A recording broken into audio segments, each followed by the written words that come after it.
Thank you for tuning in. This is DJ Fob Fresh from SegaShiro.com, the Sega resource. And today we're taking a retro adventure. This is PuLiRuLa on the Sega Saturn.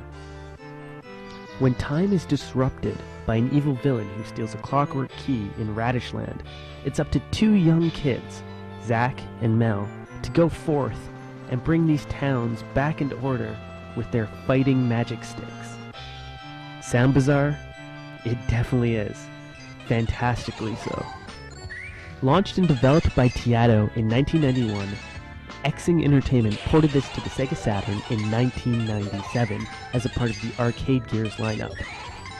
There is also a port on the PlayStation 1, as well as a port on the ill-fated FM Towns Marty console, which was only ever released in Japan. Furthermore, this game actually appeared in 2005 on the Teato Legends disc in Japan, but didn't appear on the North American edition. It was dropped for whatever reason. PuLiRuLa's claim to cult hardcore status comes from the fact that it is absolutely bizarre. The enemy design and level design in this game is absolutely fantastic in the way that it's weird. You know, funny enough that, especially considering this is a game from 1991, the graphics look absolutely spectacular. There's tons of sprites. The sprites are huge. Each level is filled with so much imagination that it's really easy to get kind of sucked into the vibe of the title. It has a great Japanese pastel feel, and yet is so out of the ordinary that it makes you look twice. As an import title, this is pretty friendly. The gameplay needs no explanation, as it's a standard beat-em-up. In fact, it's a little simplified. The option menu, again, you have your difficulty settings and your continues. It's pretty easy to figure out if you've ever played a video game before. In the title, player 1 always controls Zack, and the second player controls Mel.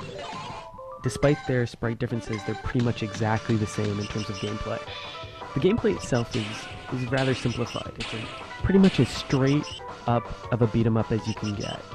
However, the simple arcade feel really works well in this title.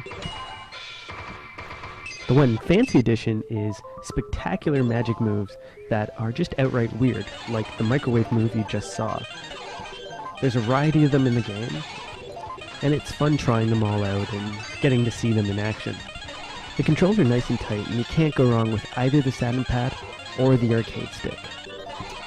If there's any complaints to be had with this game, is that it is criminally and classically arcade short. If you're a retro gamer, you won't really have an issue with this, as you know you can just crank up the difficulty, try playing it on one continue, but if you're just going to hammer through the title, this game's really easy to do that. I think top to bottom, if you're playing with a skilled player, you can beat it in under 26 minutes.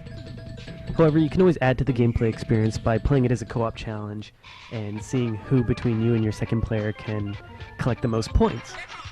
Sonically, the sound effects fit the atmosphere, fit the stage design. The music is really catchy in an old school sort of way. In 1992, there was a limited edition release of the game's actual soundtrack.